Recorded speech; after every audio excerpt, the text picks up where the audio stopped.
Hi, on today's how-to video, I'm going to be showing you how to saddle a horse in 4 to 6 minutes. The first thing I do, this is Jeffro, by the way, is polo wrap. These polo wraps are used to support their legs, just like any athlete, like basketball, when you wrap them. This is how you properly polo wrap.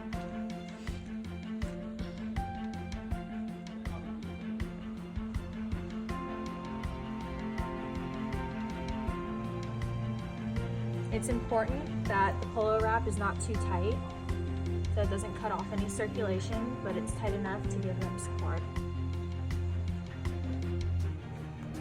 It's also important to keep them clean and to brush off any dirt so that they don't have any built-up bacteria.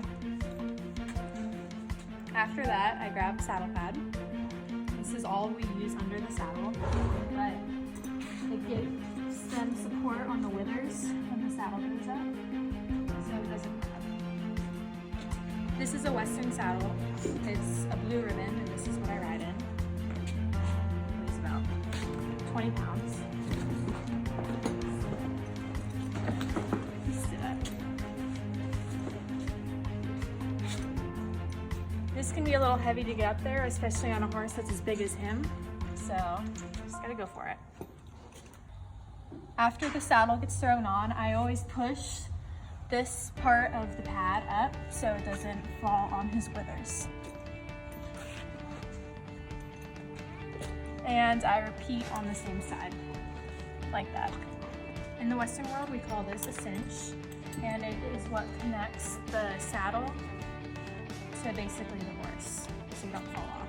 Connect the cinch to this part of the saddle, and then it should go like this. The cinch that connects to this part is called the billet strap.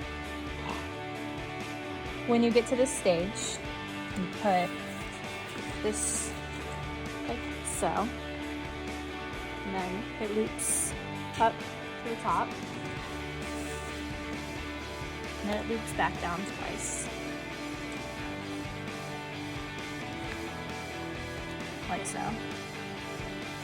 Tighten it, you just pull, and little hole, pull out.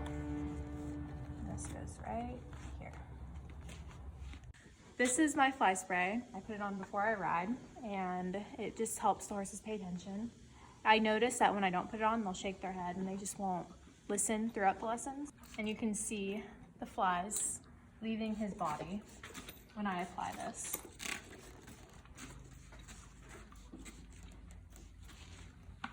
Sponsored by Zero Bite. Hi Jeff. Hi Jeff. He's down here. This is the bit I will use on my horse. They call it a straight bar, and it's on the verge of it being tougher on them, but I use it because I get a lot of work done in it. When you are bridling the horse, it's very important to take the halter and to put it around the neck. So just in case if they get away, you still have something to grab onto, like so. When you're applying the bridle, it's important to go like this. He's very good at it, so he'll open his mouth like so and put the bit in. And this goes into the open section of the ear. When you're done and the bit is put in, they should have one wrinkle in their mouth, so it's not too tight and it's not too loose. Before you get on the horse, it's very important that you tighten the cinch because they blow. And as Monty Roberts once said, always work with the horse and not against them. I'm going to end this with a quote from Ray Hunt. The horse will teach you if you just listen.